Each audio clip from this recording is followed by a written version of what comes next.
Pag nalulunod ka na sa problema, nalulunod ka na sa struggles, nalulunod ka na sa sobrang bigat ng pinagdadaanan mo. Literal, let's just say nalulunod ka ngayon. Ano nasa isip mo? Paano ka hihinga? The challenges will align you, will give you clarity na teka, in this urgent moment, etong mga taong to yung mahalaga sa akin. Ito yung mga taong nagtatry sumagip sa akin. Ito yung mga taong hindi ako hinuhusgahan. In a moment of deep struggle, marirealize mo kung ano talagang gusto mo. At marirealize mo, ipapakita sa'yo ni Lord kung gaano siya kalakas kasi kaya kanyang iahon eh. Ang mahirap sa atin, ina-acknowledge lang natin siya kapag dapa na tayo. Tatawag ka lang, magpe-pray ka lang, nang ramdam na ramdam mo kapag sagad ka na, kapag kailangan mo na siya. I understand that. Lahat tayo dyan galing, kaya nga ganito ako magsalita eh.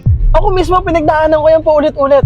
And I'm here to tell you na sobrang sarap sa feeling na kapag ayan na yung blessing unti-unti, ino-honor mo siya, ino-acknowledge mo siya, nagpapasalamat ka lagi sa kanya.